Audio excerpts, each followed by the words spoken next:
Array discuss किया, 1D array को discuss किया और 2D एरे को डिस्कस किया। जितना भी डिस्कशन किया उसके अंदर हमने डेटा टाइप कौन सा इस्तेमाल किया है यहाँ पर, तो कि इंटीजर डेटा टाइप के साथ ही हमने सारे के सारे एग्जाम्पल को डिस्कस किया।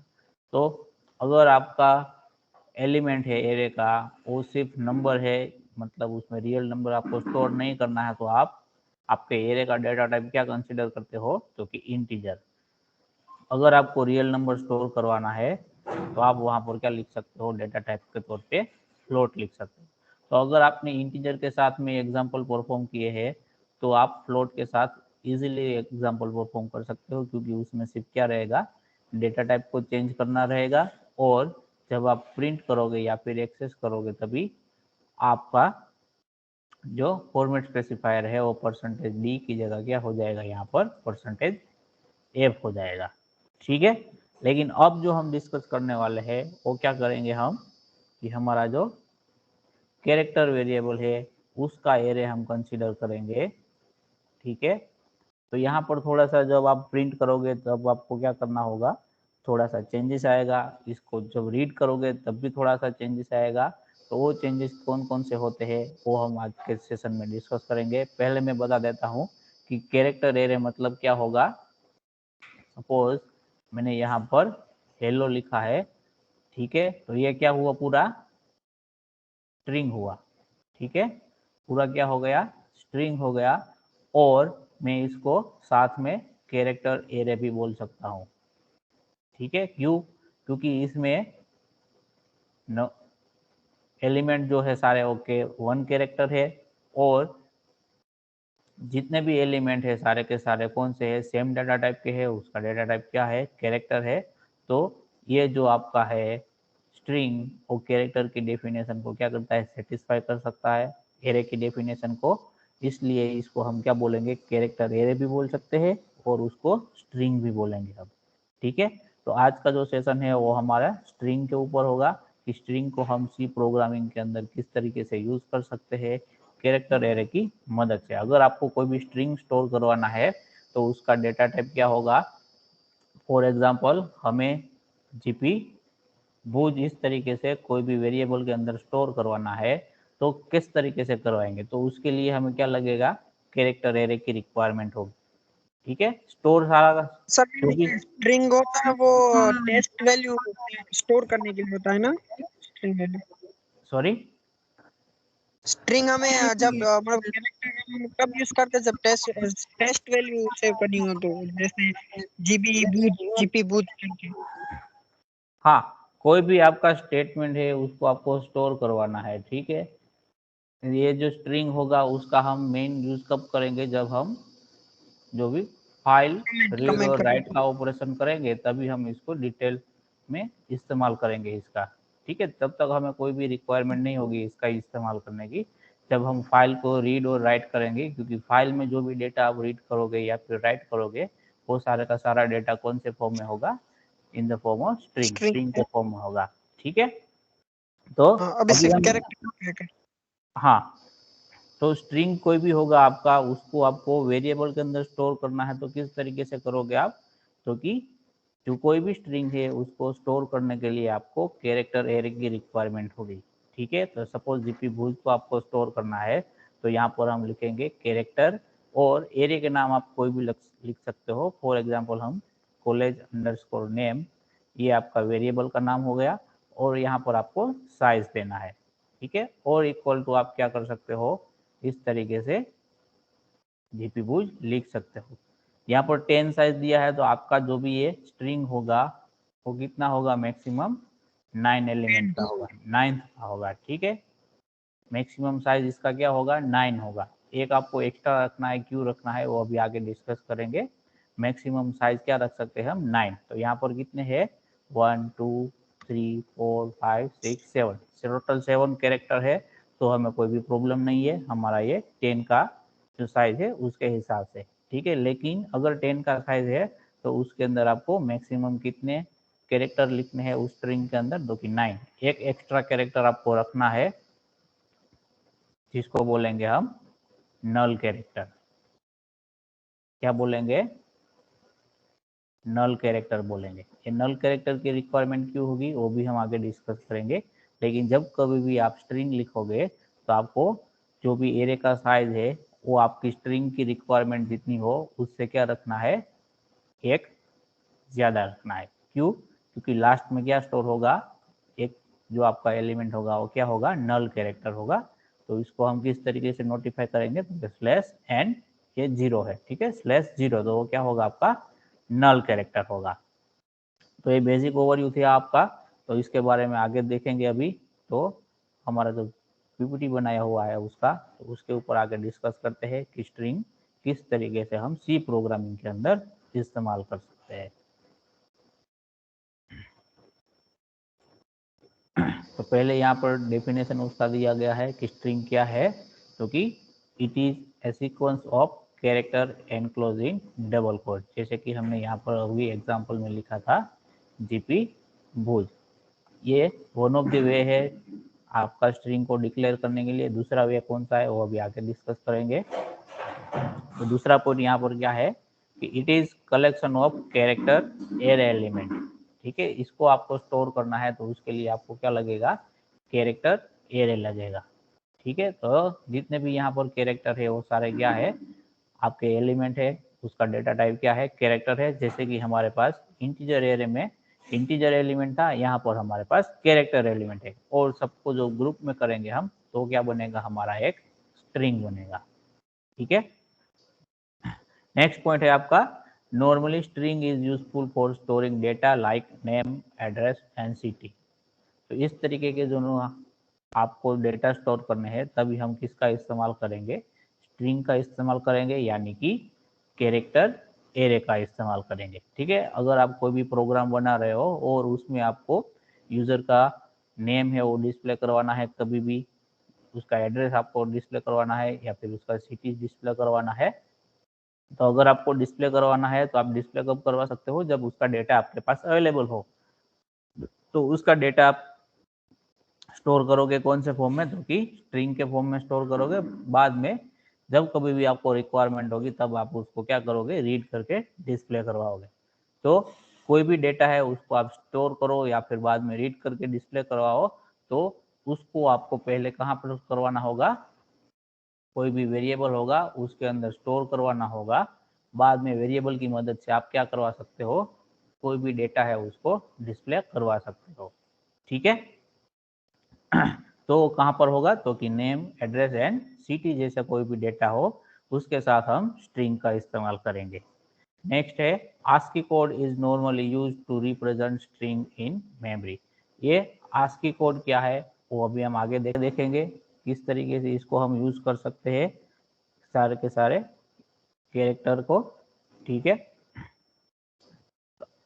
नेक्स्ट पॉइंट है आपका, सी each string is terminated by a special character called null character। देखो यहाँ पर आपको दिखाया गया है, नल कैरेक्टर की मदद से आप क्या कर सकते हो, आपका हर एक स्ट्रिंग है वो क्या होगा, एंड होगा। और नल कैरेक्टर को आप रिप्रेजेंट किस तरीके से करोगे कि स्लैश 0 की मदद से आप क्या करोगे, उसको रिप्रेजेंट करोगे। इसके पीछे का रीजन क्या है कि because the character array must be declared one size longer than the string required to be stored।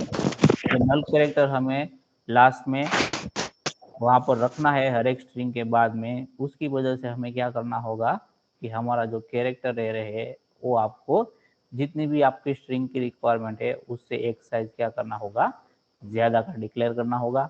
Example यहाँ पर दिया हुआ है कि अगर आपको कंप्यूटर है वो आपको स्ट्रिंग के अंदर स्टोर करवाना है, तो आपका एरे का रिप्रेजेंटेशन क्या होगा वो यहाँ पर दिखाया है। इस तरीके से हर एक एलिमेंट के अंदर एक कैरेक्टर होगा और लास्ट में जो होगा वो आपका क्या होगा, नल कैरेक्टर होगा, ठीक है। तो यहाँ पर कंप्यूटर जो वर्ड है उसमें टोटल 8 कैरेक्टर होते हैं, लेकिन आपका जो एरे होगा उसका साइज आपको कितना रखना होगा, तो कि 9 कैरेक्टर। क्यों? क्योंकि लास्ट में हम क्या करेंगे, नल कैरेक्टर को वहां पर अपेंड करेंगे, ठीक है। ये ऑटोमेटिकली कंपाइलर क्या कर देगा, अपने हिसाब से अपेंड कर देगा। समझ में आ रहा है सबको यहाँ तक? सर अगर नल कैरेक्टर के बाद कोई जगह बच गई तो वहाँ पे क्या आएगा? सॉरी, नल कैरेक्टर के बाद कोई जगह बच गई तो वहाँ पे क्या आएगा? यस, सपोज आपने यहाँ पर 8 कैरेक्टर की रिक्वायरमेंट है और आपने 15 का डाल दिया है, ठीक है। तो आगे यहाँ पर फॉर एग्जांपल कंप्यूटर पूरा का पूरा स्टोर हो गया, तो यहाँ पर नल कैरेक्टर आ जाएगा, ठीक है। तो उसके बाद क्या क्या बचेंगे, आपके फ्री बचेंगे, ठीक है।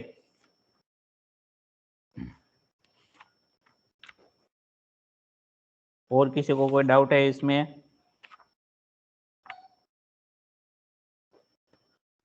नहीं सर, जो जो अभी आपने कहा ना, नल कैरेक्टर अगर 15 वैल्यू लेते हैं और बाद के जो 3 बॉक्स है वो डिस्प्ले तो नहीं होंगे, मतलब स्पेस नहीं आएंगे उसके बीच में। कहाँ पर?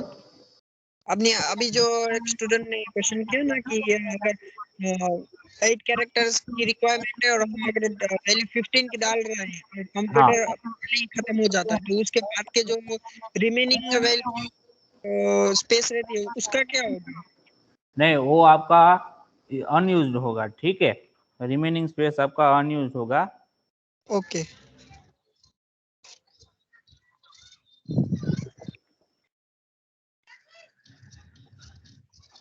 और किसी को कोई डाउट है तो पूछ सकता है अभी, अदरवाइज हम आगे बढ़ेंगे। नहीं सर। ओके, तो स्ट्रिंग के ऊपर हम कौन कौन से ऑपरेशन परफॉर्म कर सकते हैं वो सारी चीज़ें यहाँ पर दिखाई गई है। पहले तो आप क्या कर सकते हो, स्ट्रिंग का लेंथ फाइंड कर सकते हो, तो उसके लिए हम क्या करेंगे, फंक्शंस का इस्तेमाल करेंगे। उसके बाद स्ट्रिंग को, एक स्ट्रिंग को दूसरी स्ट्रिंग के अंदर आपको कॉपी करना है, तो वो चीज़ हम वहाँ पर कर सकते हैं, तो उसके लिए भी फंक्शन है हमारे पास। फिर आप स्ट्रिंग को रिवर्स कर सकते हो, यानी कि जो आपने दिया हुआ है उसका रिवर्स फॉर्म आप जनरेट कर सकते हो वहाँ पर। और दो स्ट्रिंग अलग अलग दी गई है तो आप उसको कंपेयर कर सकते हो, तो उसके लिए भी फंक्शन है हमारे पास। और उसके बाद जो आपका स्ट्रिंग अगर लोअर केस में है तो उसको डायरेक्टली सारे के सारे कैरेक्टर अपर केस में कन्वर्ट कर सकते हो। फिर अपर केस में है तो उसको आप लोअर केस के अंदर कन्वर्ट कर सकते हो। और स्ट्रिंग कॉन्केटनेशन, यानी कि दो स्ट्रिंग है अलग अलग, उसको आप कंबाइन भी कर सकते हो। तो ये सारे फंक्शंस हमारे पास अवेलेबल है, जिसकी मदद से हम स्ट्रिंग के ऊपर क्या करेंगे, अलग अलग ऑपरेशन परफॉर्म करेंगे, ठीक है। उसको हम वन बाय वन यहाँ पर डिस्कस करेंगे। पहले तो हम देख लेंगे कि अगर हमें स्ट्रिंग का इस्तेमाल करना है तो हम स्ट्रिंग को रीड किस तरीके से करेंगे, डिक्लेयर किस तरीके से करेंगे, ठीक है, हमारे प्रोग्राम के अंदर।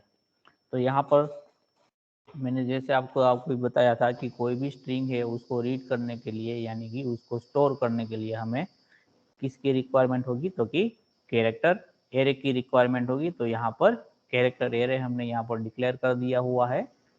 कैरेक्टर हमारा डेटा टाइप है, सी नाम का हमारा एरे है और उसका साइज कितना है, 10 है, यानी कि इसके अंदर हम कितने कैरेक्टर को स्टोर करवाएंगे, जो कि हमारे स्ट्रिंग के होंगे, तो कि 9 कैरेक्टर को। और जो 10th नंबर का जो भी होगा वो हम नल कैरेक्टर के लिए छोड़ देंगे वहां पर, ठीक है। तो यहाँ पर आपको रीड करना है वैल्यू, तो प्रोग्राम के अंदर आप कौन सा स्टेटमेंट लिखोगे, ये वाला स्टेटमेंट लिखोगे। क्या लिखोगे, स्कैनफ परसेंटेज एस, स्ट्रिंग को रीड करने के लिए परसेंटेज एस लिखेंगे और यहाँ पर सी लिख देंगे, ठीक है। तो यहाँ पर किसी को कोई भी डाउट हो रहा है? सर एम्परसेंड क्यों नहीं लिखा है?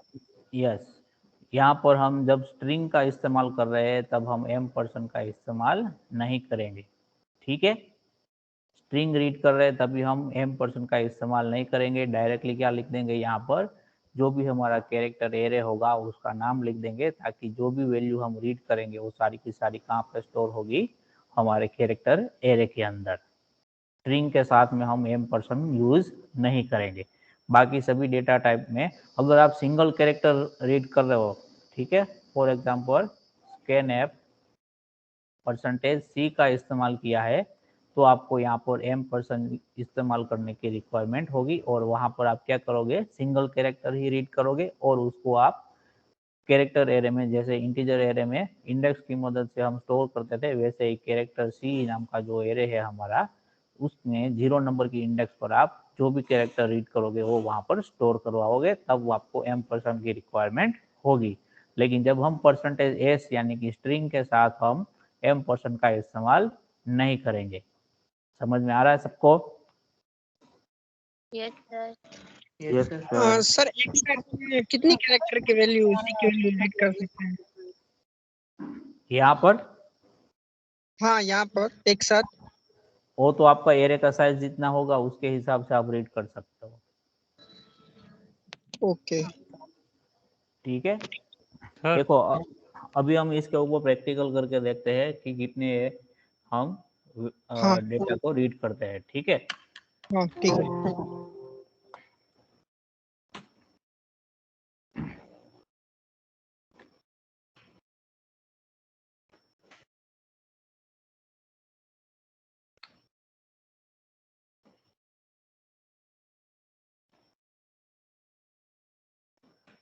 यहाँ पर मैंने stdio.h लिख दिया, फिर मेन फंक्शन हम लिख दिए यहाँ पर, और यहाँ पर मैं कैरेक्टर एरे लिख देता हूँ, ch नाम दे देता हूँ, और उसका साइज में फॉर एग्जांपल 50 कंसिडर करता हूँ। ठीक है, अब मुझे क्या करना है, कैरेक्टर एरे की यानी कि स्ट्रिंग की वैल्यू को रीड करना है। तो मैं आपको बता देता हूँ कि printf, यहाँ पर हम यूजर फ्रेंडली मैसेज लिख देते हैं कि एंटर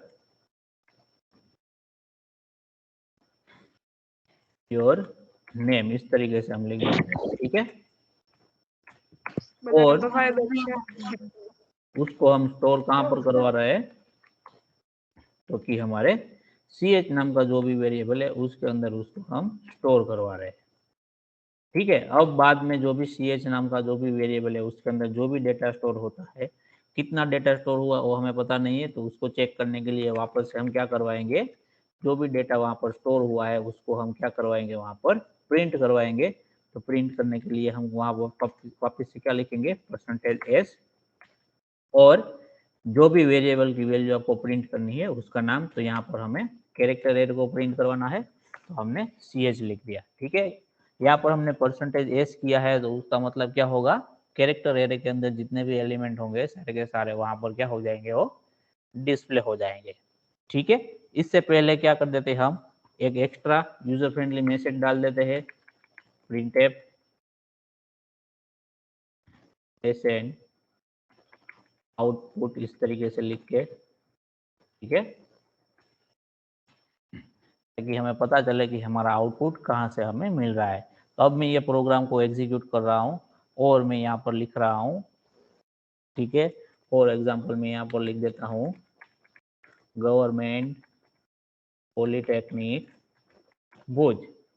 ठीक है, तो हमें आउटपुट में क्या मिलना चाहिए, पूरा का पूरा मिलना चाहिए, क्योंकि हमने जो भी डेटा दिया है वो क्या है, हमारा जो एरे का साइज है उससे क्या होगा, कम होगा। एरे का साइज क्या है हमारा 50, तो हमने यहाँ पर 15 लेटर्स तो नहीं लिखे होंगे आई थिंक।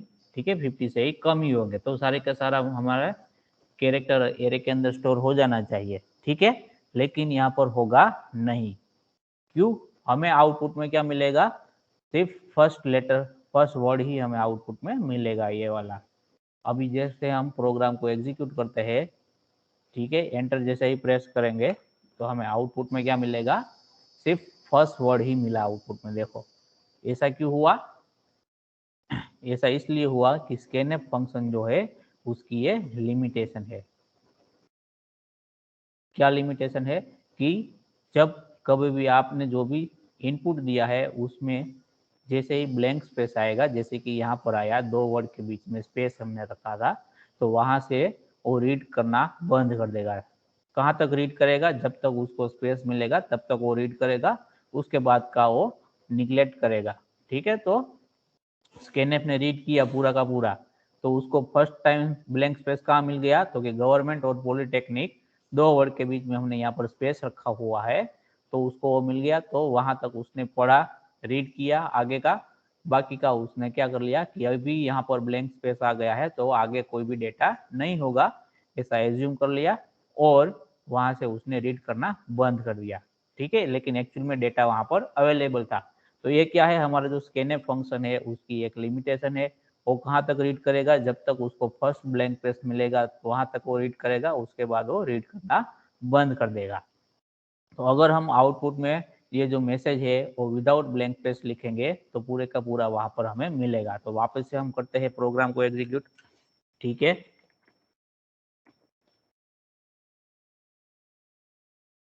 तो हमने विदाउट ब्लैंक स्पेस यहाँ पर लिखा सारा का सारा, तो आउटपुट में हमें क्या मिलेगा, सारे के सारा डेटा वहां पर मिलेगा। ठीक है, ये क्या होगा, स्कैनफ फंक्शन की लिमिटेशन है, इसके लिए इस तरीके से होता है। तो अगर आपको ब्लैंक स्पेस के साथ भी डेटा को रीड करना है तो आप किस तरीके से कर सकते हो। ठीक है, तो उसके लिए स्ट्रिंग के अंदर दूसरा फंक्शन है जिसका नाम है गेटस, जो कि हमारी नेक्स्ट पीपीटी के अंदर आने वाला था। ठीक है, लेकिन आपने पहले क्वेश्चन पूछ लिया तो हम यहाँ पर उसको बता देता हूँ मैं आपको कि अगर आपको गेटेस्ट फंक्शन का इस्तेमाल करोगे तो आप क्या कर सकते हो, जो भी स्ट्रिंग है उसमें भी आप क्या कर सकते हो, ब्लैंक स्पेस को रीड कर सकते हो। समझ में आ रहा है सबको? Yes sir. यस और गेटेस्ट फंक्शन को यूज करने का सिंटेक्स क्या है, तो कि गेटेस्ट लिखना है और यहाँ पर आपका वेरिएबल का नाम होगा। तो यहाँ पर हमारे वेरिएबल का नाम क्या है, ch है। तो हम इसको देख लेते हैं यहाँ पर। ठीक है, तो स्कैनफ फंक्शन का जो भी लाइन है उसको मैं कमेंट कर देता हूँ और उसकी जगह मैं क्या लिखता हूँ, गेटेस्ट। गेटेस्ट का मतलब क्या, एस स्टैंड फॉर स्ट्रिंग हो, यानी कि स्ट्रिंग को आपको गेट करना है, यानी कि रीड करना है। तो हमने ch वेरिएबल के अंदर उसको रीड करवा लिया। अब हम क्या करते हैं, प्रोग्राम को एग्जीक्यूट करते हैं और देखते हैं। ठीक है, तो यहाँ ये क्या बता रहा है आपको, तो देखो कि गेटेस्ट इज डेप्रिकेटेड, यानी कि ये पुराना फंक्शन हो गया। तो ये वार्निंग है, तो वार्निंग चलेगा। अगर एरर है तो हमें उसको करेक्ट करना है, लेकिन यहाँ पर कोई भी एरर है अवेलेबल नहीं है। तो हम हमारे प्रोग्राम में जो भी इनपुट देना चाहते हैं वो वापस से दे देते हैं, गवर्नमेंट पॉलिटेक्निक भुज। ठीक है, तो जैसे ही मैं एंटर करूंगा, देखो यहाँ पर मुझे जो स्ट्रिंग है वो पूरी की पूरी कैसे मिली, ब्लैंक स्पेस के साथ में मिली। यहाँ पर वो पहले प्रेस हो गया, आगे आ गया। ठीक है, तो वहाँ पर स्पेलिंग मिस्टेक हो गया। लेकिन मेन फोकस क्या करना है आपको, कि आपको अगर ब्लैंक स्पेस के साथ स्ट्रिंग को रीड करना है तो आपको क्या यूज करना है, गेटेस्ट फंक्शन का इस्तेमाल करना है। अगर आपको सिंगल वर्ड को ही रीड करना है तब आप क्या यूज कर सकते हो, स्कैनफ फंक्शन का। समझ में आ रहा है सबको? गेटेस्ट के साथ हम कोई भी फॉर्मेट स्पेसिफायर यूज नहीं कर रहे, स्कैनफ के साथ यूज कर रहे हैं। क्यों? क्योंकि स्कैनफ फंक्शन की मदद से हम हर एक डेटा टाइप के लिए वैल्यू को रीड कर सकते हैं। तो उसके लिए आपको उसको बताना होगा कि इस पर्टिकुलर स्टेटमेंट से आप कौन सा डेटा टाइप रीड करना चाहते हो। लेकिन गेटेस्ट जो है वो स्पेशली किसके लिए डिजाइन किया गया है, तो कि स्ट्रिंग के लिए। तो उसके अंदर आपको फॉर्मेट स्पेसिफायर देने की रिक्वायरमेंट नहीं है, तो डायरेक्टली आप लिख सकते हो। और उसमें आपको जो भी वेरिएबल पास करना है यहाँ पर वो कौन सा करना है, तो कि कैरेक्टर एरेट। समझ में आ रहा है सबको? Yes sir. ओके, तो जैसे कि वैल्यू को गेट करने के लिए गेटेस्ट फंक्शन है, वैसे ही वैल्यू को प्रिंट करने के लिए हमारे पास क्या है, पुटेस्ट नाम का फंक्शन है। उसको भी हम यहाँ पर देख लेते हैं अप्लाई करके। तो यहाँ पर देखो, हमें प्रिंट का जो भी स्टेटमेंट है उसको क्या कर देता हूँ, यहाँ पर कमेंट कर देता हूँ। ठीक है, और यहाँ पर मैं क्या कर देता हूँ, पुटेस्ट लिख देता हूँ। और उसमें भी आपको क्या करना है, जो भी कैरेक्टर एरे को प्रिंट करवाना है उसकी वैल्यू को वहां पर, यानी कि उसके कैरेक्टर एरे का नाम यहाँ पर दे देना है। तो ये जो कैरेक्टर एरे होगा उसके अंदर जितने भी कैरेक्टर एलिमेंट होंगे सारे के सारे वहां पर क्या हो जाएंगे, प्रिंट हो जाएंगे। वापस से हम लिख देंगे कि गवर्नमेंट पॉलिटेक्निक भुज। तो यहाँ पर आउटपुट में क्या मिला आपको, गवर्नमेंट पॉलिटेक्निक भुज। यहाँ पर न्यू लाइन से प्रिंट नहीं हुआ, क्यों? क्योंकि यहाँ पर /n की जगह हमने n कर दिया है, सॉरी m की जगह n कर दिया, तो वहां पर नहीं हुआ। ठीक है, और ये जो m है वो आपके आउटपुट में फर्स्ट लेटर में आउटपुट कंसिडर होके आ गया। ठीक है, तो वो हमारे यहाँ पर मिस्टेक थी। तो इन शॉर्ट पुटेस्ट की मदद से आप क्या कर सकते हो, कैरेक्टर एरे को प्रिंट करवा सकते हो। और गेट एस की मदद से आप क्या कर सकते हो, स्ट्रिंग को रीड कर सकते हो। तो समझ में आ रहा है सबको ये दोनों फंक्शन? यस। ओके, तो एग्जाम में आपको पूछ भी सकते हैं कि स्कैनएफ की मदद से आप स्ट्रिंग को रीड करो और गेटएस की मदद से आप स्ट्रिंग को रीड करो, तो उसमें डिफरेंस क्या रहेगा? क्योंकि स्कैनएफ में हम ब्लैंक स्पेस रीड नहीं कर सकते, गेटएस में हम उसको रीड कर सकते हैं। ठीक है, प्रिंट में तो कोई भी हमें प्रॉब्लम नहीं है, क्योंकि प्रिंट में तो हम कोई भी चीज प्रिंट वहां पर करवा सकते हैं।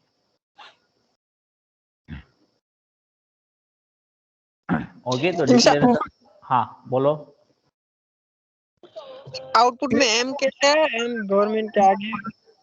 हाँ, वो तो मैं बताया कि देखो यहाँ पर हमें स्लैश एन लिखना था ताकि हमारा आउटपुट न्यू लाइन से आए, लेकिन गलती से टाइप मिस्टेक से एम हो गया, तो ये अच्छा, okay okay within double quote लिखा है, तो वो उसको एज ए क्या कर लेगा, कंसीडर स्ट्रिंग कंसीडर कर लेगा और आउटपुट में प्रिंट करेगा। ठीक है, इसलिए वहां पर एम आउटपुट में प्रिंट होकर आया था। ओके। ओके, तो अभी नेक्स्ट स्लाइड हम देखते हैं। तो ये डिक्लेरेशन हो गया आपका। उसके बाद देखो यहाँ पर गेटएस फंक्शन है, तो गेटएस फंक्शन क्या करेगा, allow to read blank space, यानी कि आपके स्ट्रिंग के अंदर जो भी ब्लैंक स्पेस या फिर व्हाइट स्पेस होगा तो उसको वो क्या करेगा, रीड करेगा। ठीक है, यहाँ पर जो सी है वो आपका क्या है, कैरेक्टर एरे है कि जिसके अंदर आप स्ट्रिंग डेटा को स्टोर करवाना चाहते हो, तो आप गेटएस का सिंटेक्स इस तरीके से अपने प्रोग्राम के अंदर लिख सकते हो। यहाँ पर देखो आज की वैल्यू दी गई है हर एक लेटर के लिए। ठीक है, अगर आपको कैपिटल ए यहाँ पर है और उसको आप इंटीजर फॉर्म में प्रिंट करवाओगे तो आपको आंसर क्या मिलेगा, यहाँ पर 65 मिलेगा। ठीक है, अगर आप लिखोगे कि प्रिंट एफ % डी और यहाँ पर इंटीजर वेरिएबल की जगह आप कैरेक्टर दोगे तो वो प्रिंट करेगा, आपको एरर नहीं दिखाएगा, लेकिन क्या प्रिंट करेगा, उसका ASCII वैल्यू प्रिंट करेगा 65 जो है वो वाला। ठीक है, तो कैपिटल ए का क्या है 65 है, वैसे ही जेड का क्या है 90, और स्मॉल का कहाँ से स्टार्ट होता है, तो कि स्मॉल ए आपका 97 से स्टार्ट होता है और कहाँ तक जाएगा 122 तक। वैसे ही हर एक के लिए क्या है आपके पास ASCII वैल्यू है, हर एक लेटर के लिए ASCII वैल्यू डिफाइन की गई है सी प्रोग्रामिंग के अंदर। ठीक है, अगर आप इसको भी देखना चाहो तो इसके लिए भी हम प्रोग्राम में अगर हम इम्प्लीमेंट करके देखेंगे, ठीक है, तो ये सारा मैं हटा देता हूँ, यहाँ से कैरेक्टर एरे भी मैं निकाल देता हूँ। डायरेक्टली मैं क्या लिखता हूँ यहाँ पर, प्रिंट एफ %d और मैं यहाँ पर ए को लिखता हूँ। ठीक है, और मैं जब प्रोग्राम को एग्जीक्यूट करूंगा तो मुझे आंसर क्या मिलेगा, जो कैरेक्टर ए का जो भी ASCII वैल्यू है वो मुझे आउटपुट में मिलेगा, उतना है 65 जो कि हमने वहां पर स्लाइड में देखा था। हाँ जी, a+32 करोगे तो क्या आएगा? हाँ, तो 65 में 32 ऐड हो जाएंगे वहां पर। ठीक है, वो भी हम करके देख लेते हैं। वो ASCII में वो क्या 32 प्लस करोगे तो स्मॉल में आना चाहिए। तो क्या आ जाएगा आपका 97। ठीक है, यहाँ पर आपने क्या किया हुआ है, %d लिखा हुआ है, इसके लिए अगर मैं सी कर देता हूँ तो जो आप बोलते हो उस तरीके से होगा, स्मॉल ए प्रिंट होगा। ठीक है, समझ में आ रहा है? Yes sir. अगर %d करोगे तो उसकी ASCII वैल्यू प्रिंट होगी, सी करोगे तो वो जो भी वैल्यू होगी उसके हिसाब से आपका क्या होगा, कैरेक्टर प्रिंट होगा। अगर मैं यहाँ पर 65 लिख देता हूँ, ठीक है, तो मेरा आउटपुट में क्या प्रिंट होगा, कैपिटल ए होगा। क्यों? क्योंकि 65 जो वैल्यू है उसका कैरेक्टर में कौन सा नंबर जनरेट, कौन सा कैरेक्टर आएगा, तो कि ए कैपिटल। ठीक है, यहाँ पर %d करोगे तो यहाँ पर जो भी कैरेक्टर होगा उसका ASCII वैल्यू आएगा। अगर यहाँ पर आप ASCII वैल्यू दोगे और उसका कैरेक्टर कौन सा होगा वो पूछोगे तो आपको वो जो भी कैरेक्टर होगा वो वहां पर डिस्प्ले करेगा। ठीक है सर, हमें हमें कैपिटल में ए बी सी और डी साथ में लिखने का कैसे लिखेंगे? हाँ, तो 3 बार %c करना होगा आपको। मतलब अलग से कमांड लिखना हाँ पड़ेगा ना प्रिंट हाँ एफ करके हाँ जी, यहाँ पर इस तरीके से, ऐसे। ठीक है। 66 67 अगर हम इसको रन करेंगे तो आपको एबीसी मिलेगा। ओके। ओके, जितनी बार मतलब अल्फाबेट चाहिए तो उतनी बार परसेंटेज सी करके हाँ और हाँ, वैल्यू चाहिए। Yes, okay. ओके। तो यहाँ पर जो भी हमारे कैरेक्टर अवेलेबल है कीबोर्ड के अंदर, तो हर एक कैरेक्टर के लिए एक आस्क की वैल्यू यहाँ पर दी गई है, जो कि हमारे सी कंपाइलर के अंदर रिकॉर्ड की गई है। उसको आप अपने हिसाब से वहां पर यूज कर सकते हो, ठीक है। तो ये लिस्ट है पूरा का पूरा। उसके बाद है strlen फंक्शन है ये, ठीक है। ये किसके लिए होता है? स्ट्रिंग की लेंथ को फाइंड करने के लिए हम कौन सा फंक्शन का इस्तेमाल करेंगे? strlen नाम का जो फंक्शन है उसका इस्तेमाल हम करेंगे। तो यहाँ पर दो कैरेक्टर एरे यहाँ पर डिक्लेयर किया हुआ है, str1 एंड str2। दोनों का साइज क्या है? यहाँ पर हमारे पास 10 एलिमेंट का साइज है, यानी कि 9 कैरेक्टर आप उसके अंदर स्टोर करवा सकते हो। तो फर्स्ट के अंदर हमने क्या लिखा हुआ है कि GTU स्मॉल में लिखा हुआ है, सेकंड के अंदर भी हमने GTU लिखा है, लेकिन वहां पर G है वो आपका कैपिटल है। अब जो strlen नाम का जो फंक्शन है वो आपको लेंथ रिटर्न करेगा, लेकिन इसका डेटा टाइप क्या होगा? लॉन्ग अनसाइंड इंटीजर होगा, ठीक है। सिर्फ इंटीजर नहीं होगा, कौन सा होगा? Long unsigned integer. अगर आप इसको %d करके प्रिंट करवाओगे तो आपको आंसर तो देगा, लेकिन साथ में क्या होगा? वार्निंग शो होगा। तो उसमें हमें कोई दिक्कत नहीं है। अगर आपको वार्निंग नहीं चाहिए तो यहाँ पर आपको क्या लिखना है? % अनसाइन एल लॉन्ग का और अनसाइन का यू, तो आपको वहां पर वो वार्निंग भी नहीं दिखाएगा, ठीक है। तो यहाँ पर जो आई वेरिएबल है हमारा वो आइदर इंटीजर होगा या फिर एलयू वाला होगा, ठीक है। अगर आप डायरेक्ट प्रिंट करवाते हो आप तो एलयू करोगे। अगर इसको किसी भी वेरिएबल में स्टोर करवाना चाहते हो, फॉर एग्जाम्पल ये आई वेरिएबल है, तो आप आई वेरिएबल को इंटीजर भी कंसिडर कर सकते हो, उसमें कोई भी प्रॉब्लम नहीं है। तो हमारा आई वेरिएबल का डिक्लेरेशन क्या होगा? इस तरीके से होगा कि इंटीजर आई, और strlen फंक्शन के अंदर जो भी कैरेक्टर आपने दिया होगा उसके अंदर कितने कैरेक्टर स्टोर किए गए हैं उसका वो लेंथ वहां पर दिखाएगा, ठीक है। तो ये जो फंक्शन है उसको भी हम देख लेते हैं प्रोग्राम के अंदर चेक करके कि किस तरीके से हमें आंसर वहां पर मिलता है। तो यहाँ पर मैं प्रिंटफ का स्टेटमेंट हटा देता हूँ और मैं कैरेक्टर एरे यहाँ पर ch लिख देता हूँ, जिसका साइज क्या है? फॉर एग्जाम्पल हमारे पास 10 है, और उसके अंदर वैल्यू हम क्या करवा रहे हैं? Store hello. अब मुझे क्या करना है? प्रिंट एफ करके मैं क्या कर देता हूँ? डायरेक्टली उसका लेंथ फाइंड कर लेता हूँ। तो डायरेक्टली लेंथ फाइंड करेंगे तो हम क्या करेंगे? लॉन्ग अनसाइन इंटीजर यूज करेंगे। तो फॉर्मेट स्पेसिफायर क्या होगा हमारा? LU होगा। और यहाँ पर हम क्या करेंगे? क्या प्रिंट करवाना हमें? CH वेरिएबल है, कैरेक्टर वेरिएबल है, उसका हमें लेंथ फाइंड करना है। तो फंक्शन का नाम क्या है? strlen, और उसके अंदर आपको क्या देना है? कैरेक्टर एरे को देना है, ठीक है। तो अब हम प्रोग्राम को एग्जीक्यूट करेंगे तो वो हमें क्या दिखाएगा? यहाँ पर पहले तो वार्निंग दिखाएगा और उसके बाद हमें आंसर दिखाएगा कि कितना है। देखो यहाँ पर जो हमारा कैरेक्टर एरे होगा उसके अंदर नल कैरेक्टर अवेलेबल होगा, लेकिन वो लेंथ के अंदर काउंट नहीं होगा। देखो यहाँ पर हमने क्या डाला है? हेलो लिखा हुआ है, तो उसमें टोटल 5 कैरेक्टर है, तो उसका लेंथ भी क्या आएगा? 5 आएगा। लेकिन एंड में क्या होगा? जब मेमोरी में स्टोर किया गया होगा तो मेमोरी में कुछ इस तरीके से वो स्टोर होगा, ठीक है। यहाँ पर HELLO और उसके बाद नल कैरेक्टर और उसके बाद बाकी ब्लैंक स्पेसेस जो कि एम्प्टी रहेंगे, ठीक है। क्योंकि हमारा साइज कितने का रखा है हमने? 10, तो बाकी के जो भी जितने हैं वो सारे क्या रहेंगे? वहां पर एम्प्टी रहेंगे। लेकिन लास्ट में क्या होगा? आपका यहाँ पर नल कैरेक्टर होगा। तो जब आप लेंथ फाइंड करोगे स्ट्रिंग की तो उसमें वो नल कैरेक्टर काउंट नहीं करेगा, ठीक है, तो सिर्फ वहां पर काउंट किया होगा हेलो के जितने भी कैरेक्टर है उतना आपका आउटपुट में लेंथ दिखाएगा। ठीक है, तो यहाँ पर हमारे पास वार्निंग आ रहा है, कौन सा है कि implicit declaration of function strlen।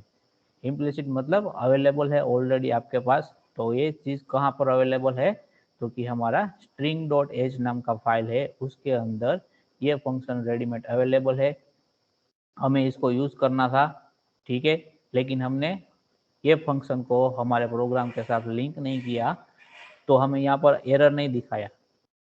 Compiler smart हो गया है, क्या कर दिया उसने, ऑटोमेटिकली इनबिल्ट उसने ये जो फंक्शन का फाइल है उसको वहां पर लिंक कर लिया, लेकिन साथ में हमें वार्निंग दे दिया कि आपको ये जो फंक्शन है वो क्या मिलता है, इम्प्लिसिट मिलता है। तो आपको क्या करना चाहिए, उसको आपके प्रोग्राम के अंदर ऐड करना चाहिए। तो अभी हम क्या कर लेते हैं, ये जो फाइल है उसको हमारे प्रोग्राम के साथ लिंक कर देते हैं। तो दूसरा कोई भी फाइल लिंक करना है तो 2 बार हम इंक्लूड लिखेंगे। जितनी बार आपको फाइल को इंक्लूड ऐड करना है आपके प्रोग्राम में उतनी बार आपको इंक्लूड वाला स्टेटमेंट लिखना है। तो यहाँ पर string.h वाला हम ऐड कर देंगे और अब वापस से हम प्रोग्राम को एग्जीक्यूट करेंगे। तो देखो, जो हमें यहाँ पर लिंक नहीं किया था वो चीज़ हमने लिंक कर दी, तो हमारी वार्निंग थी वो चली गई। ठीक है, और हमारा आउटपुट तो हमें एज इट इज मिल रहा है, क्या कि जो हमारा लेंथ है स्ट्रिंग का वो कितना है, तो कि 5 है। समझ में आ रहा है सबको? Yes sir. तो अगर आपको एग्जाम में या फिर इंटरव्यू में पूछे कि strlen यानी कि स्ट्रिंग के लेंथ फाइंड करने का फंक्शन है और कौन सी हेडर फाइल के अंदर अवेलेबल है, तो आपका आंसर क्या होना चाहिए, string.h नाम की जो हेडर फाइल है उसके अंदर ये फंक्शन अवेलेबल है। समझ में आ रहा है सबको?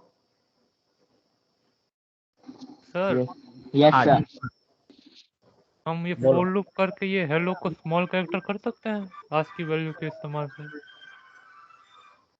यस, फॉर लूप की मदद से भी आप करवा सकते हो।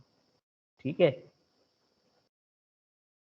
फॉर लूप की मदद से आप कंडीशन, एग्जिट कंडीशन क्या रहेगा आपका,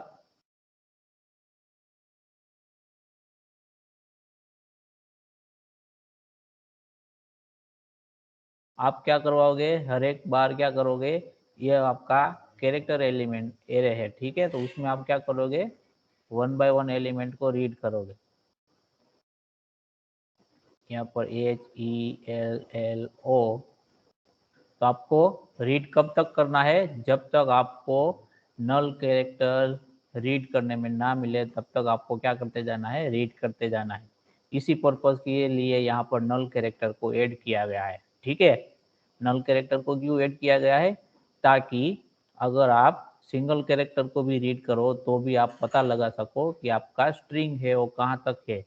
जैसे ही नल कैरेक्टर आता है उसका मतलब क्या हुआ, आपका जो स्ट्रिंग है वो क्या हो गया, एंड हो गया। जो भी डेटा आपको रीड करना था वो आपने रीड कर लिया है। नल कैरेक्टर कब आएगा, जब आपका स्ट्रिंग खत्म होगा तभी। समझ में आ रहा है सबको? ठीक, यस सर। ठीक इसी पर्पज के लिए हम यहाँ पर क्या लगाते हैं, नल कैरेक्टर लगाते हैं, अदरवाइज हमें कोई भी रिक्वायरमेंट नहीं है। फॉर एग्जाम्पल आप में से अभी बोला कि बाकी का नल कैरेक्टर के बाद में क्या होगा, कोई भी डेटा अवेलेबल नहीं होगा। ठीक है, फॉर एग्जाम्पल यहाँ पर हमारे पास ये हेलो है, ठीक है, और अगर हमने नल कैरेक्टर नहीं लगाया होता और आप फॉर लूप की मदद से डेटा को रीड करते हो तो क्या करोगे, 1 बाय 1 ये कैरेक्टर को रीड करोगे, एलिमेंट को, यहाँ पर आपका स्ट्रिंग खत्म हो जाएगा, डेटा खत्म हो जाएगा, लेकिन आप फिर भी क्या करते जाओगे, रीड करते जाओगे। रीड करोगे तो आपको कैरेक्टर मिलेगा, लेकिन वो क्या मिलेगा, ब्लैंक स्पेस मिलेगा। तो ये जो टास्क है वो आप एक्स्ट्रा करोगे। यहाँ तो फॉर एग्जांपल आपके पास एरे का साइज 10 ही है, अगर आपके एरे का साइज 500 होता तो आप, और उसके अंदर आपने सिर्फ हेलो को स्टोर करवाया होता, तो आपका जो काम का था वो कितना था, कि फर्स्ट 5 एलिमेंट ही थे, बाकी की आपने 495 टाइम्स जो रीड का ऑपरेशन परफॉर्म किया है उसका कोई भी मतलब नहीं बनता है, और उसमें आपने जो भी टाइम स्पेंड किया है वो भी आपका क्या हो जाएगा, वहां पर वेस्ट हो जाएगा। तो इसी चीज को अवॉइड करने के लिए क्या किया गया है कि नल कैरेक्टर बाद में जो स्ट्रिंग है वहां पर अपेंड किया गया है, ऐड किया गया। अब फॉर एग्जांपल आपके एरे का साइज 500 है, तो आपका प्रोग्राम कब तक रीड करेगा, जब तक नल कैरेक्टर मिलेगा तब तक। तो टोटल कितनी बार वो रीड करेगा, 6 टाइम्स। ठीक है, बाकी के जो एक्स्ट्रा हम रीड के ऑपरेशन परफॉर्म करते थे और उसमें जो हमारा टाइम एक्स्ट्रा यूटिलाइज हो रहा था वो सारा वहां पर नहीं होगा और हमारा प्रोग्राम फास्ट एग्जीक्यूट होगा, कम टाइम में आउटपुट निकाल के देगा। ठीक है,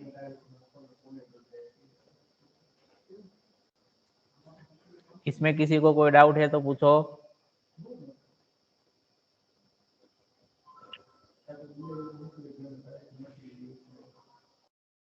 आवाज आ रही है सबको? Yes yes sir. Sir. Doubt है इसमें कि आगे नेक्स्ट टॉपिक पे चले? No doubt. सर हम इसमें जो स्पेस रखते हैं वो भी इसमें काउंट होता है? पेश रखते हैं वो काउंट होगा कि नहीं होगा जो हाँ हाँ हमारा हाँ, जो अगर आपने हेलो स्पेस रख के वर्ड इस तरीके से लिखा तो अगर इसका लेंथ आप फाइंड करोगे तो उसमें स्पेस भी काउंट होगा, स्पेस काउंट होगा वहां पर। ठीक है, 2 वर्ड के बीच में आपने स्पेस रखा है तो काउंट होगा, एक बार स्पेस रखा है तो एक बार काउंट होगा, 2 बार रखा हुआ है तो 2 बार काउंट होगा। जितनी बार आपने स्पेस वाला बटन प्रेस किया अपने कीबोर्ड में उतनी बार आपका स्पेस वो कैरेक्टर काउंट होगा वहां पर, जब आप लेंथ फाइंड करोगे तभी। ठीक है, ओके सर। ओके। तो भी उसके बाद का जो भी नेक्स्ट फंक्शन है उसको देखते हैं हम आगे, कि str लेन वाला हमने देख लिया। उसके बाद है आपके पास strcpy, यानी कि strcpy, str मतलब स्ट्रिंग, cpy मतलब कॉपी। ठीक है, वहां पर str लेन था, उसमें भी क्या था, str मतलब स्ट्रिंग, लेन मतलब लेंथ। तो इस तरीके से आपके फंक्शन के नाम रखे गए हैं, जिस पर्पज के लिए यूज करना है उसको कंबाइन कर दिया है स्ट्रिंग वर्ड के साथ, तो उसका फंक्शन का नाम हो गया शॉर्ट में। ठीक है, str शॉर्ट स्ट्रिंग का, लेन का शॉर्ट लिखा गया यहाँ पर लेन। strcpy तो कौन सा फंक्शन है वो, तो कि स्ट्रिंग को कॉपी करने के लिए। तो उसमें आपको 2 पैरामीटर देने हैं, जिसकी यहाँ पर आपको सिंटेक्स में दिखाया गया। फर्स्ट पैरामीटर कौन सा है, str1 है, दूसरा पैरामीटर कौन सा है, str2 है।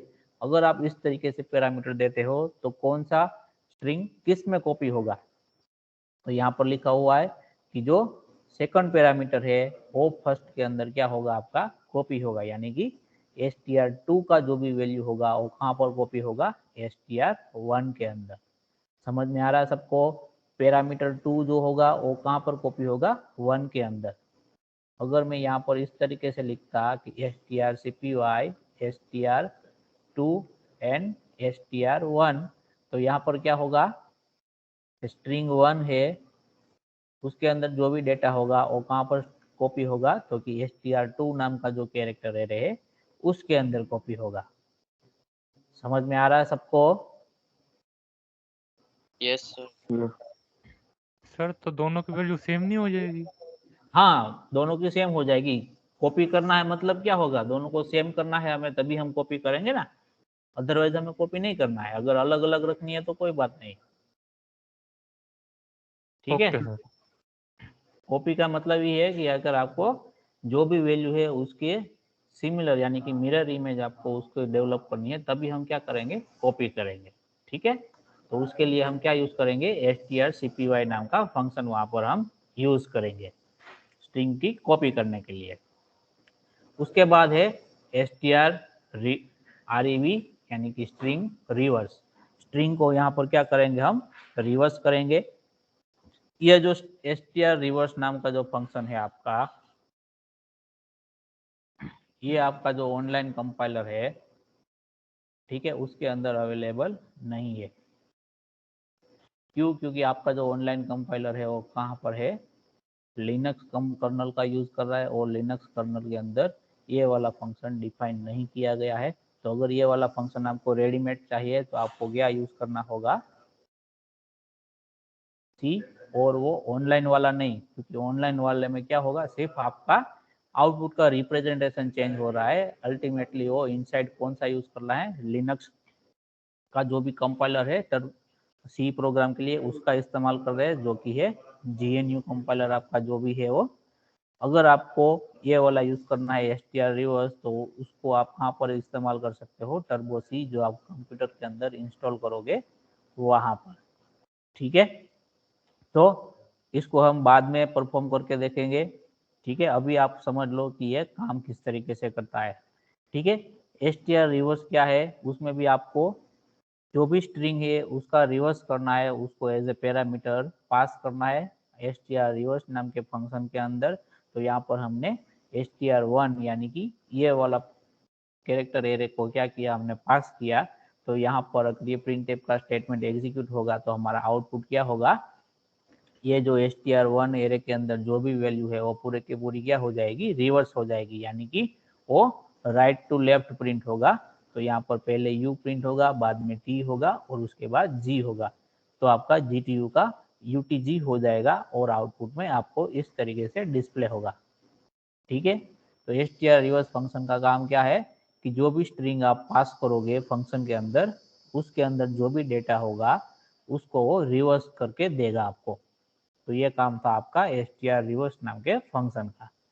समझ में आ रहा है सबको? Yes sir, yes. ओके, उसके बाद है आपका स्ट्रिंग कंपैरिजन, strcmp। cmp का मतलब कंपैरिजन। दो स्ट्रिंग है अलग अलग आपके पास और उसको आपको कंपेयर करना है, दोनों स्ट्रिंग है वो सेम है कि नहीं है। तो उसके लिए आपको क्या फंक्शन यूज करना है, strcmp फंक्शन यूज करना है। ये फंक्शन के अंदर आप दो पैरामीटर, दो आर्ग्यूमेंट दोगे, कौन कौन सी, दो जो भी आप स्ट्रिंग को चेक करवाना चाहते हो कि वो मैच होती है कि नहीं होती है, उन दोनों का आपको कैरेक्टर एरे का नाम यहाँ पर पास करना है, str1 एंड str2। ठीक है, तो यहाँ पर हमारे पास दोनों कैरेक्टर एरे str1 str2 है, उसको हमने कंपेयर करवाया। तो ये आपका जो strcmp फंक्शन है वो आपको वैल्यू रिटर्न करेगा, कौन से फॉर्म में, तो इंटीजर फॉर्म में। ठीक है, कौन सी वैल्यू रिटर्न करेगा, इंटीजर वाली वैल्यू रिटर्न करेगा। और रिटर्न क्या करेगा कि जीरो, रिटर्न जीरो। वहां पर कंडीशन क्या है कि if str1 is equal to str2, यानी कि दोनों स्ट्रिंग जो है वो एग्जैक्ट मैच करेगी, तो वो क्या करेगा, str1 आपको रिटर्न करेगा, सॉरी जीरो रिटर्न करेगा आपको। अगर दोनों स्ट्रिंग क्या है, एग्जैक्ट मैच हो रही है, तो आपको आंसर में क्या रिटर्न होगा, जीरो होगा। तो जब कभी भी आपको चेक करना है कि दोनों स्ट्रिंग आपकी एग्जैक्ट मैच हो रही है कि नहीं हो रही है, तब आपको क्या करना है, ये जो फंक्शन जो भी वैल्यू रिटर्न करे उसको आप कोई भी वेरिएबल में स्टोर करवाओ और बाद में वेरिएबल को चेक करो इस तरह के कि i is equal to zero है, तो आपका क्या है, एग्जैक्ट मैच है। अदरवाइज आप क्या कर सकते हो, डायरेक्टली strcmp फंक्शन है उसको आप इफ के अंदर लिख सकते हो और वहां पर आप str1 एंड str2 दो पैरामीटर दोगे, बाद में ये जो वैल्यू रिटर्न करेगा उसको आप डायरेक्टली इस तरीके से क्या कर सकते हो, चेक कर सकते हो। तो यहाँ पर अगर ये कंडीशन ट्रू होगा आपका, तो उसका मतलब क्या होगा कि दोनों स्ट्रिंग str1 एंड str2 दोनों क्या है, एग्जैक्ट मैच कर रही है, तो आपका वैल्यू क्या होगा, जीरो होगा।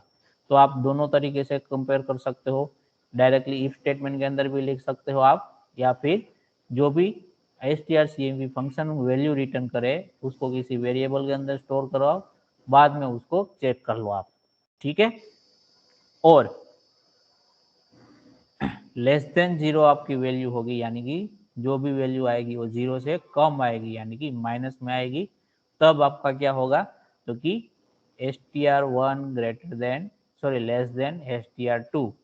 str1 है वो str2 से क्या होगा, छोटा होगा। किस तरीके से छोटा होगा, तो कि यहाँ पर कंपैरिजन पहले किस तरीके से होगी वो हमें चेक करना होगा। ठीक है, यहाँ पर देखो दोनों स्ट्रिंग मैच कर दी, इक्वल टू जीरो आ गया, लेकिन इक्वल टू जीरो कौन से बेसिस पर आया, वो हम कैसे कैलकुलेट करेंगे, तो कि 1 to 1 जो भी आपका है कैरेक्टर उसका क्या होगा, आज की वैल्यू का क्या होगा, यहाँ पर कंपैरिजन होगा। जब तक सेम आएगा तब तक वो नेक्स्ट कैरेक्टर की आज की वैल्यू को क्या करेगा, चेक करेगा। जहां पर भी उसे डिफरेंस पता चलेगा कि कोई भी छोटा या कोई भी बड़ा है, वहां पर वो डायरेक्टली अपना डिसीजन दे देगा कि कोई भी जो आपका स्ट्रिंग है वो छोटा है कि बड़ा है। समझ में आ रहा है सबको? यहाँ पर कंपैरिजन किस तरीके से होगा, 1 बाय 1 लेटर का आस्की वैल्यू के बेसिस पर यहाँ पर क्या होगा, कंपैरिजन होगा आपका। समझ में आया सबको ये चीज?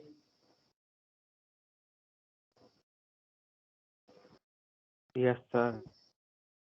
ओके, तो लेस देन 0 कब मिलेगा, कि जब आपका स्ट्रिंग 1 है उसमें कोई लेटर है वो स्ट्रिंग 2 के लेटर से क्या है, छोटा है, उसका आस्की वैल्यू कम है, तो क्या होगा आपका लेस देन 0 आएगा।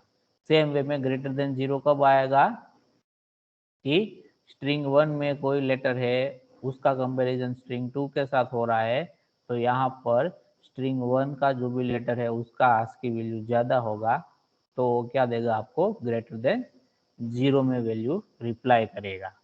ठीक है, और उसके बाद जो फंक्शन है वो हमारे पास क्या है, str अपर, यानी कि जो भी स्ट्रिंग होगा उसको वो अपर केस लेटर में कन्वर्ट करेगा।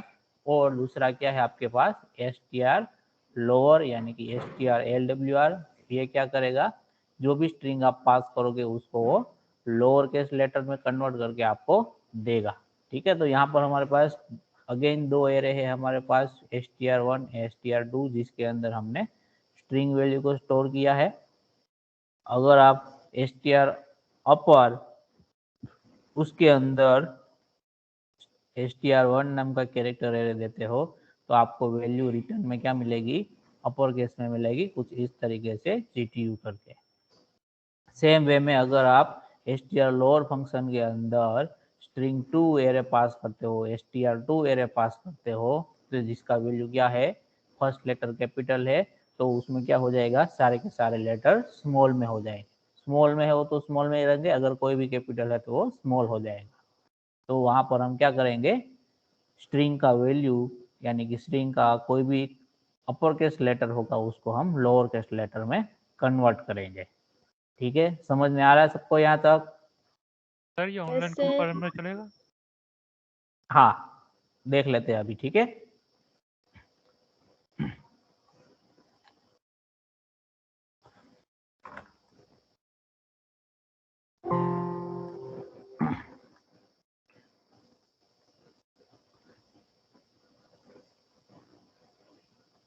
str लेन वाला हमने देख लिया, फिर str cpi वाला हम देख लेते हैं। ठीक है, तो उसको देखने के लिए हम यहाँ पर क्या करते हैं, अगेन दूसरा वेरिएबल ले लेते हैं ch1 करके, जिसका भी साइज हम क्या रखते हैं, 10 रखते हैं, और यहाँ पर हम str cpy वाला फंक्शन यूज करते हैं। और यहाँ पर क्या होगा फंक्शन में, कि जो सेकंड पैरामीटर होगा वो क्या होगा, फर्स्ट पैरामीटर के अंदर कॉपी होगा। और यहाँ पर हम क्या कर देते हैं, डायरेक्टली प्रिंट क्या करेंगे, क्योंकि हमारा जो ch1 है उसको हम क्या कर देंगे, प्रिंट कर देंगे। तो अगर कॉपी होगा तो हमें आंसर में क्या मिलेगा, हेलो लिख कर आ जाएगा। अदरवाइज अगर ये फंक्शन अलाउ नहीं करेगा आपका ये कंपाइलर है, तो हमें एरर वहां पर शो करेगा। तो हम प्रोग्राम को एग्जीक्यूट करके देखते हैं कि ये चीज वर्क करती है कि नहीं। तो देखो यहाँ पर हमें आउटपुट में क्या मिला है, हेलो मिला है। तो ये किस तरीके से हुआ, तो कि ch नाम का जो वेरिएबल है उसके अंदर हमने हेलो जो भी स्ट्रिंग है उसको स्टोर करवाया था। बाद में हमने strcpy नाम का जो भी फंक्शन है उसकी मदद से, स्ट्रिंग कॉपी फंक्शन की मदद से क्या किया, कि ch के अंदर जो भी डेटा है उसको हमने ch1 के अंदर क्या करवाया, कॉपी करवाया। बाद में ch1 को क्या करवाया हमने, प्रिंट करवाया। तो आंसर हमें क्या मिलना चाहिए, जो कि ch के अंदर स्टोर किया गया है वही मिलना चाहिए। ठीक है, तो दोनों क्या है यहाँ पर एग्जैक्ट मैच हो रहे हैं। तो अगर हम अब क्या करें, ch1 और ch को कंपेयर करवाएंगे तो हमें आंसर क्या मिलना चाहिए, क्योंकि 0 मिलना चाहिए अगर हम strcmp फंक्शन का इस्तेमाल करें तो। ठीक है, तो ये चीज हम करके देख लेते हैं। यहाँ पर कॉपी कर दिया। कॉपी के बाद हम क्या करेंगे, पहले तो हम क्या कर देते हैं, उसका रिजल्ट स्टोर करने के लिए एक रिजल्ट नाम का वेरिएबल यहाँ पर डिक्लेयर कर देते हैं, जिसका डेटा टाइप क्या हमने रखा हुआ है यहाँ पर, तो क्या इंटीजर। ठीक है, अब हम क्या करेंगे, रिजल्ट नाम के जो भी वेरिएबल है उसके अंदर strcmp स्ट्रिंग कंपैरिजन का क्या करवाएंगे, रिजल्ट को स्टोर करवाएंगे और बाद में उसको हम क्या करवाएंगे, यहाँ पर प्रिंट करवाएंगे। यहाँ पर मैं स्लैश n कर देता हूँ और रिजल्ट को हम यहाँ पर प्रिंट करवा देते हैं। ठीक है, अगर ये कंपाइलर के अंदर ये फंक्शन लिखा हुआ होगा तो हमें रिजल्ट में क्या मिलना चाहिए, 0 मिलना चाहिए। ठीक है, तो हम देखते हैं, तो यहाँ पर देखो आपका जो रिजल्ट है उसमें आपको क्या मिला, strcpy का रिजल्ट आपको क्या मिला, 0 मिला स्ट्रिंग कंपैरिजन का। ठीक है, strcmp स्ट्रिंग कंपैरिजन का रिजल्ट क्या मिला, 0 मिला। क्यों, क्योंकि उसके अंदर जो भी दो स्ट्रिंग दी गई है दोनों की दोनों क्या है, सेम है। क्यों है सेम, क्योंकि हमने एक की मदद से जो भी डेटा था वो हमने क्या करवाया, दूसरे के अंदर स्टोर करवाया और उसमें हमने क्या यूज किया, strcpy यानी कि स्ट्रिंग कॉपी करने का फंक्शन का इस्तेमाल किया। समझ में आ रहा है सबको? यस। अब हम क्या करते हैं, strcpy फंक्शन है उसको हम कमेंट कर देते हैं, यानी कि हम स्ट्रिंग को कॉपी नहीं करवा रहे। और मैं यहाँ पर क्या कर देता हूँ, मेरा जो स्ट्रिंग है उसको चेंज कर देता हूँ और मैं यहाँ पर स्मॉल में हेलो लिख देता हूँ। ठीक है, अब मैं चेक करता हूँ ये दोनों स्ट्रिंग का जो भी कंपेरिजन का आंसर है वो मुझे किस तरीके से मिलता है। यहाँ पर तो हमने प्रोग्राम को एग्जीक्यूट कर दिया तो हमने यहाँ पर आंसर क्या मिला, -32। ठीक है, आंसर क्या मिला हमें यहाँ पर, -32। ठीक है, तो उसका मतलब क्या हो गया, -32, तो str1 लेस देन str2। ठीक है, लेस देन 0 है तो क्या होगा, str1 यानी कि जो स्ट्रिंग 1 है वो आपकी क्या होगी, छोटी होगी। ठीक है, तो यहाँ पर स्ट्रिंग 1 की जगह क्या है, ch है, तो ch के अंदर कौन सा वैल्यू है, तो कि हेलो है। और str2 की जगह ch1 है तो ch1 में क्या है, HELL है। तो मैंने जैसे बताया था कि कंपैरिजन क्या होगा, 1 बाय 1 कैरेक्टर की आस्की वैल्यू का कंपैरिजन होगा यहाँ पर। ठीक है, तो H है, उस कैपिटल H का जो भी आस्की वैल्यू होगा वो स्मॉल h से कितना कम होगा, तो कि 32 वैल्यू कम होगी। तो इसके लिए इसका आंसर आपको क्या मिला, -32 मिला। ठीक है, तो इसका मतलब क्या हुआ, इसको यहाँ पर डिफरेंस मिल गया तो उसने क्या कर दिया, वहां से ही आपको आंसर दे दिया कि str1 है वो आपका क्या है, छोटा है। ठीक है, तो ये कंपैरिजन कब तक होता, कि जब तक अगर आपको कोई भी डिफरेंस नहीं मिलता तब तक। अगर ये चीज आपको चेक करनी है तो हम क्या कर देते हैं, यहाँ पर h को कैपिटल कर देते हैं और जो l है यहाँ पर उसको हम क्या कर देते हैं, कैपिटल कर देते हैं। अब हम देखते हैं कि हमें आंसर क्या मिलेगा। अब आपको आंसर क्या मिला, +32 मिला। ठीक है, तो यहाँ पर मेन पॉइंट क्या है मेरा बताने का, कि स्ट्रिंग में जो भी कंपैरिजन होगा वो क्या होगा, 1 बाय 1 पॉइंट के हिसाब से, 1 बाय 1 कैरेक्टर की आस्की वैल्यू के हिसाब से होगा। ठीक है, समझ में आ रहा है सबको? Yes sir. Okay, strcpy function भी हो गया आपका, strcmp भी हो गया। फिर str अपर और लोअर आपको दिखाना है तो वो भी दिखा देते हैं हम। str अपर और लोअर किस तरीके से होगा, देखो यहाँ पर हमने दो स्ट्रिंग ले ली है। ठीक है, अब डायरेक्ट क्या करवा देते हैं, उसको प्रिंट करवा देते हैं। ठीक है, किसी भी डेटा के अंदर उसको, यानी किसी भी वेरिएबल के अंदर स्टोर नहीं करते, डायरेक्ट हम उसको क्या करवा देते हैं, यहाँ पर प्रिंट करवा देते हैं। तो str अपर, उसके अंदर हम ch जो हमारा एरे है कैरेक्टर उसकी वैल्यू देते हैं। उसके बाद प्रिंटफ कर देते हैं हम, /n कर देंगे ताकि जो नेक्स्ट प्रिंट हो नई लाइन से प्रिंट हो। दूसरा पुट लिखते हैं हम और str लोअर का इस्तेमाल करेंगे हम। उसमें हम ch1 देंगे। अब हम प्रोग्राम को एग्जीक्यूट करेंगे और देखेंगे कि हमें आउटपुट किस तरीके से मिल रहा है। देखो यहाँ पर ये फंक्शन यूज नहीं कर रहा है, ठीक है, मतलब ये फंक्शन आपका सी, ये जो लिनक्स कंपाइलर है उसके अंदर ये फंक्शन लिखा नहीं हुआ है, इसके लिए आपको टर्बो सी का इस्तेमाल करना होगा, ठीक है। तो 3 फंक्शन से हमारे पास कौन कौन से, तो कि एक था आपका स्ट्रिंग रिवर्स वाला, वो काम नहीं करेगा। फिर str अपर और लोअर, ये काम नहीं करता है आपका, ठीक है। उसके बाद आपका है str केट, यानी कि स्ट्रिंग को कॉन्केट करने का है, उसको हम देख लेते हैं पहले।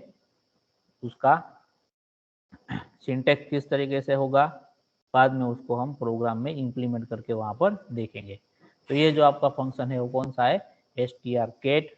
str stand for string, cat कहाँ से लिया गया है, कॉनकेट का शॉर्ट फॉर्म लिया गया है, ठीक है। तो str केट फंक्शन है, उसके अंदर भी हम क्या करेंगे, 2 आर्ग्यूमेंट लेंगे, 2 कैरेक्टर एरे को यहाँ पर आर्ग्यूमेंट के तौर पे लेंगे और दोनों का क्या होगा, यहाँ पर कॉम्बाइन हो जाएगा, यानी कि str1 की जो भी वैल्यू होगी, str2 की जो भी वैल्यू होगी, दोनों का क्या बनेगा, कॉम्बिनेशन होके एक ही क्या हो जाएगा, स्ट्रिंग हो जाएगा एक ही। जैसे कि हम इंटीजर एरे में हमने मर्जिंग का ऑपरेशन परफॉर्म किया था, उसमें 2 अलग अलग इंटीजर एरे को हमने क्या किया था, सिंगल एरे के अंदर मर्ज करके सारे एलिमेंट को स्टोर करवाए थे। ठीक उसी तरह 2 अलग अलग स्ट्रिंग है, उसको एक ही स्ट्रिंग में कन्वर्ट करने के लिए हम क्या यूज करेंगे, स्ट्रिंग कॉन्केटनेशन का कंसेप्ट यूज करेंगे, और उसके लिए फंक्शन क्या है आपके पास, str केट नाम का फंक्शन है। तो अगर इस तरीके से आप करोगे तो क्या होगा, आपका आंसर क्या आएगा, तो कि पहला जो भी आर्ग्यूमेंट होगा उसके बाद में दूसरा आर्ग्यूमेंट जो भी होगा, वो उसका जो भी वैल्यू होगा, दोनों क्या हो जाएंगे, वहां पर अपेंड हो जाएंगे, अटैच हो जाएंगे। तो आपको आंसर क्या मिलेगा, पहले फर्स्ट आर्ग्यूमेंट यानी कि str1 का आंसर, उसके बाद में सेकंड आर्ग्यूमेंट। तो इन दोनों आर्ग्यूमेंट का आंसर क्या हो जाएगा, एक स्ट्रिंग में कन्वर्ट होके हमें वहां पर मिलेगा, ठीक है। क्या करेगा, str2 को अपेंड करेगा कहाँ पर, तो कि str1 के बाद में, जहां पर str1 का वैल्यू खत्म होता है वहां से str2 का वैल्यू वहां क्या हो जाएगा, अपेंड हो जाएगा और वहां से वो स्टार्ट हो जाएगा, ठीक है। समझ में आ रहा है सबको ये चीज, yes sir. Yes sir. Okay. तो इसके लिए हम प्रोग्राम बना के देखते हैं अभी, ठीक है। तो देखेंगे कि किस तरीके से ये वर्क करता है कि नहीं। तो यहाँ पर हम क्या कर देते हैं, ये सारा हटा देते हैं और डायरेक्टली क्या कर देते हैं, हम पुट एज str केट, उसमें हम पहले ch लिखेंगे, उसके बाद में ch1 लिखेंगे और प्रोग्राम को एग्जीक्यूट करके देखेंगे। देखो तो ये वाला फंक्शन हमारे पास अवेलेबल है। तो हमारा आंसर क्या हो गया, यहाँ पर पहले क्या आया, जो कि फर्स्ट आर्ग्यूमेंट था वो आया पहले हेलो, उसके बाद सेकंड आर्ग्यूमेंट, ठीक है। तो ये पूरा क्या हो गया, एक स्ट्रिंग हो गया। अगर आप इसको किसी तीसरे स्ट्रिंग वेरिएबल के अंदर स्टोर करवाना चाहते हो, तो जैसे हमारे पास इंटीजर एरे था, उसी तरह हमारे पास क्या होना चाहिए, यहाँ पर कैरेक्टर एरे भी होना चाहिए, जिसका साइज क्या हो कि दोनों की वैल्यू को वो क्या कर सके, स्टोर कर सके, ठीक है। तो यहाँ पर हम क्या लिख सकते हैं कि ch2 is equal to str cat ch1, और बाद में हम क्या करवा देंगे, पुटेस में क्या कर देंगे, यहाँ पर ch2 कर देंगे। तो आपका जो भी स्ट्रिंग कॉन्केट का जो भी रिजल्ट था वो कहाँ पर अब आ जाएगा, ch2 नाम के वेरिएबल के अंदर स्टोर हो जाएगा। स्क्वायर ब्रैकेट नहीं, ये इस तरीके से नहीं हो सकता है। देखो यहाँ पर मना कर रहा है कि assignment to expression with array type, ठीक है, यानी कि आपको यहाँ पर क्या देना होगा, एरे के फॉर्म में लिखना होगा। तो ये चीज हम नहीं यहाँ पर कर सकते, कंपाइलर हमें मना कर दे रहा है, ठीक है। तो हम डायरेक्टली इसको किसी भी वेरिएबल के अंदर स्टोर नहीं करवा सकते हैं अभी के लिए। तो हम उसको क्या करते हैं, सिर्फ अगर आपको डिस्प्ले करवाना है तो आप इस तरीके से इसको क्या करवा पाओगे, डायरेक्टली डिस्प्ले करवा पाओगे, जैसे कि यहाँ पर हो रहा है। लेकिन उसका रिजल्ट हम किसी भी थर्ड एरे के अंदर डायरेक्टली स्टोर नहीं कर पाएंगे। तो उसको स्टोर करने के लिए आपको क्या करना होगा, जो फॉर लूप है उसका इस्तेमाल करना होगा। ठीक है, जो कि जिसकी रिक्वायरमेंट अभी हमें नहीं है। ठीक है, अभी के लिए आपको इतना ध्यान रखना है कि स्ट्रिंग कॉनकैट नाम का जो फंक्शन है उसकी मदद से हम क्या कर सकते हैं, दो स्ट्रिंग का मर्जर कर सकते हैं। समझ में आ रहा है सबको? Yes sir. Yes sir. Yes sir. Okay, तो ये जो सारे प्रोग्राम थे वो आपके यहाँ पर थे। ठीक है, जो 18 नंबर का जो आपका है प्रैक्टिकल, उसमें से हमने डिस्कस किए सारे के सारे। ठीक है, 18.1 में क्या है कि आपको कोई भी एक स्ट्रिंग को क्या करना है, रीड करना है इनपुट के फॉर्म में से। तो रीड करने के लिए आप गेटेस्ट फंक्शन का इस्तेमाल करोगे। बाद में उसका लेंथ फाइंड करना है तो उसके लिए आपको strlen नाम का फंक्शन का इस्तेमाल करोगे। बाद में पुटेस्ट फंक्शन की मदद से जो भी आपने स्ट्रिंग रीड की है उसको आप डिस्प्ले करवाओगे और साथ में लिखोगे कि ये जो स्ट्रिंग है उसकी लेंथ कितनी है। ठीक है, उसके बाद में है आपका 18.2 है। तो 18.2 क्या है कि आपको चेक करना है, पहले आपको क्या करना है, कोई भी एक स्ट्रिंग को रीड करना है। रीड करने के बाद उसको चेक करना है कि जो भी स्ट्रिंग रीड की है वो पैलिंड्रोम है कि नहीं है। पैलिंड्रोम का मतलब क्या होगा कि अगर आप लेफ्ट से रीड करो या फिर राइट से रीड करो, दोनों के टाइम पे आपको जो भी रीड करोगे वो क्या होगा, सेम होगा। तो ये किसकी मदद से कर सकते हो, पहले तो आप स्ट्रिंग को रीड करो, बाद में str रिवर्स नाम के फंक्शन की मदद से स्ट्रिंग को रिवर्स कर दो। फिर जो भी रिवर्स हुई स्ट्रिंग है उसको आप str2 नाम के फॉर एग्जांपल वेरिएबल के अंदर स्टोर करवाओ। बाद में strcmp फंक्शन की मदद से जो एक्चुअल स्ट्रिंग रीड की है वो फॉर एग्जांपल आपने str1 के अंदर स्टोर की है, तो str1 एंड str2 दोनों को कंपेयर करवाओ। और अगर इनका कंपैरिजन का आंसर, फंक्शन का आंसर आपको 0 मिलता है, मतलब वो एग्जैक्ट मैच हो रहा है। मतलब क्या होगा कि अगर आप स्ट्रिंग जो है इनपुट में रीड की हुई है उसको आप लेफ्ट से रीड करो या फिर राइट से रीड करो, दोनों सेम मिलता है, तो आपका स्ट्रिंग क्या है, पैलिंड्रोम है। तो आप इस तरीके से ये प्रोग्राम का लॉजिक लिख सकते हो। समझ में आ रहा है सबको ये चीज? सर हमको पहले दोनों सारी वैल्यू को अपर या लोअर करना पड़ेगा ना? हाँ, अपर लोअर करो, उसमें कोई प्रॉब्लम नहीं है। ठीक है, अगर आपने फॉर एग्जांपल इस तरीके से लिखा होगा हेलो और इस तरीके से लिखा होगा, तो आपने स्ट्रिंग तो एक ही देना है। ठीक है, रीड तो आपको एक ही करना है, बाद में क्या करना है, जो भी रीड किया हुआ है उसका रिवर्स कर देना है। तो इसका रिवर्स क्या होगा हेलो का, तो कि OLLEH। बाद में इन दोनों को क्या करना है, कंपेयर करना है strcmp फंक्शन से। तो ये कंपैरिजन का रिजल्ट 0 नहीं आएगा, क्योंकि ये 1 बाय 1 कैरेक्टर इसको आस्की वैल्यू से कंपेयर करेंगे तो आंसर हमें क्या मिलेगा, डिफरेंट मिलेगा।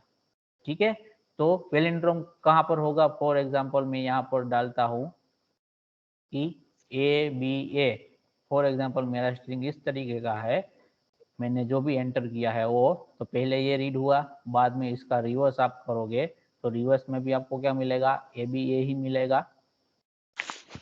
ठीक है, आपको उसको लोअर और अपर में करना नहीं है। ठीक है, अगर आपने इस तरीके से किया हुआ है, ठीक है, कैपिटल डाला हुआ है, तो क्या होगा, पहले इस तरीके से आएगा, तो ये दोनों सेम नहीं होंगे।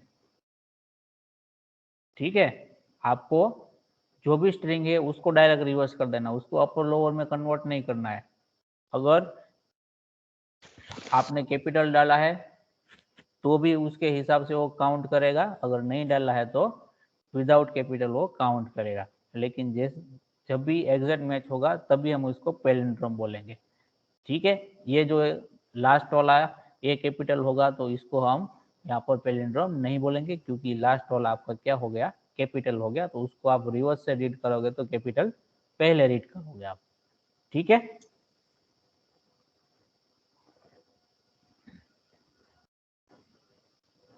इसमें किसी को डाउट है तो पूछो।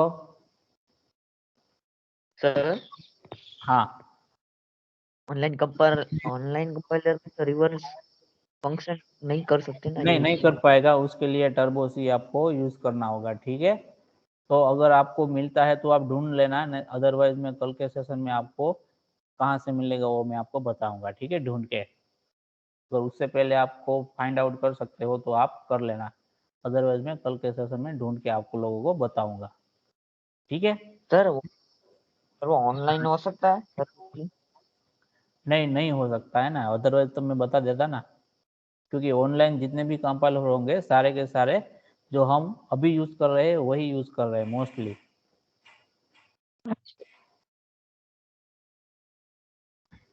सर ये तो चीज इसके लिए लैपटॉप ही चाहिए? सॉरी,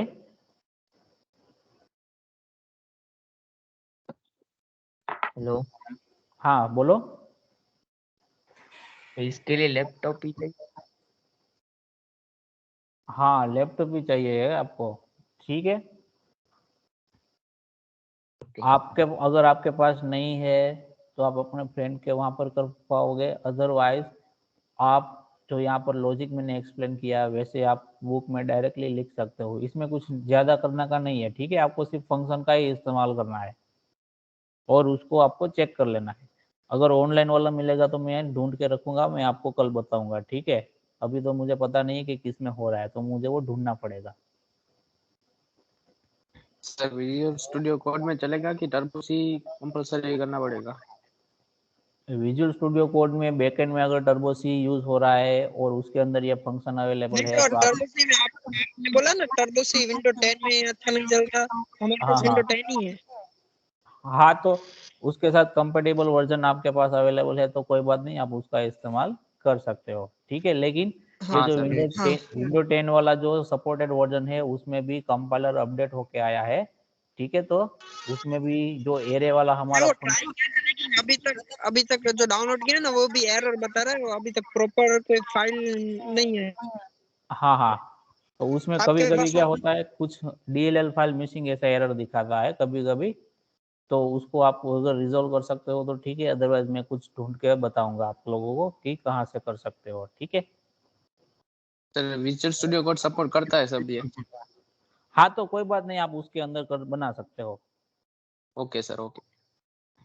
और उसके बाद जो 18.3 है उसमें आपको 3 अलग अलग फंक्शन का क्या करना है, डेमोन्स्ट्रेशन करना है, यानी कि ये फंक्शन अपने प्रोग्राम के अंदर यूज करना है। str_get जो कि अभी हमने किया, str_lower और str_upper जो कि हम नहीं कर पाए कंपाइलर की रेस्ट्रिक्शन की वजह से, क्योंकि वो हमारे पास अवेलेबल नहीं है। तो ये अगेन आपके पास टर्बो सी के अंदर अवेलेबल है।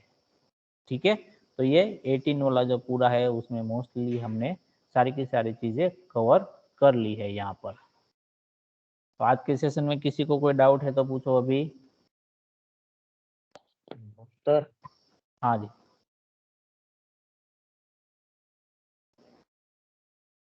बोलो।